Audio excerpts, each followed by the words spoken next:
ఇందిరమ్మ రాజ్యం అంటేనే ఇందిరమ్మ ఇండ్లట, ఇందిరమ్మ ఇండ్లు అంటేనే ఇందిరమ్మ రాజ్యం అట.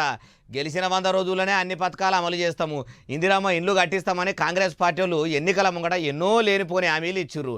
అవి అమలైతలేవు. ఇందిరమ్మ ఇండ్ల జాడనే లేదంటే ఇప్పుడు ఇట్లా ఎవరన్నారే బాలన్న అంటారా? చెప్తాపాండి. పొంగిలేటి సారు ఎట్లెట్లా అందరికి అర్థమవుతాడు చెప్పుర్రి.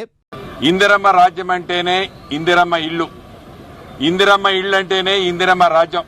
అయ్యా శ్రీనివాసరెడ్డి సారు, బాతాల పోషెట్టిని మించి మాటలు మీ తానున్నాయి, తుపాకీ రామన్ని మించిన ఎచ్చులు మీ దగ్గరనే ఉన్నట్టున్నాయి. ఇట్లా కాని అయినట్టు చెప్పుకుంటా ఎందుకు సారు జనం చెవుల్లో లొటపీస్ పూలు పెడతారు? గెలిచిన 100 రోజుల్లోనే మీరు 6 గ్యారెంటీలు అమలు చేస్తాము, మార్పు తీసుకొస్తామని మాటిస్తే బీఆర్ఎస్ సర్కారు ఏలుబడిలనే బీడి బిచ్చం కళ్ళుద్దెర అన్నట్టు మా బతుకులు అయిపోయినాయి. డబుల్ బెడ్రూమ్లు ఇస్తామని డబ్బా కొట్టుకుండ్రు తప్పితే ఇయ్యలేదు. ఆ కట్టిన కొన్నిట్లలో కూడా బల్లులు నివాసాలు ఉంటున్నాయి, తొండలు గుడ్లు పెడుతున్నాయి. కాంగ్రెస్ వస్తేనన్నా మార్పు వస్తుంది, మాకు డబుల్ బెడ్రూమ్ ఇండ్లు వస్తాయి అని కలలు కానీ మీ కాంగ్రెస్ను ఏలుబడిలకు తెస్తే తుంటెత్తేసి ముద్దెత్తుకున్నంత పని చేసిర్రు. మీ లీడర్లు ఇందిరమ్మ రాజ్యము, రాహుల్ గాంధీ స్వరాజ్యం అనుకుంటా మైకులు బట్టి పొద్దువోడు ఉన్నది తప్పితే 6 గ్యారెంటీలు అమలు చేసుడు అయితే లేదు. పాపేయదోతి ఏడున్నదంటే పరిశీలన దగ్గరనే ఉన్నది అన్నట్టు ఉన్నది కానీ మార్పు మాత్రం ఏం రాలేదు. ఇదేనా సారు మీ ఇందిరమ్మ రాజ్యం?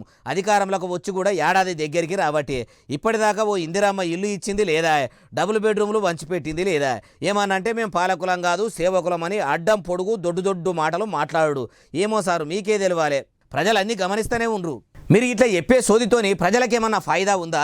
మాటలు చెప్పుడు కంటే చేతల్లా చూపెట్టుండ్రి. పథకాలను అమలు చేసే పనిలా పడితే మంచిగుంటుంది. లేకుంటే మొన్న కదా కొడంగల్ నియోజకవర్గంలో ప్రజలు ఆఫీసాలను ఎట్లయితే చేసిండ్రో మీ కాంగ్రెస్ ఎమ్మెల్యేలను, ఎంపీలను, మంత్రులను కూడా కనబడ్డ కాడల్లా పరుగులు పెట్టిస్తారు. ఆడదాకా రాకముందే 6 గ్యారెంటీలు అమలు చేసి ఇచ్చిన మాట నిలబెట్టుకోండి సారు అంటుర్రు ఈ ముచ్చటిన్నోళ్ళు.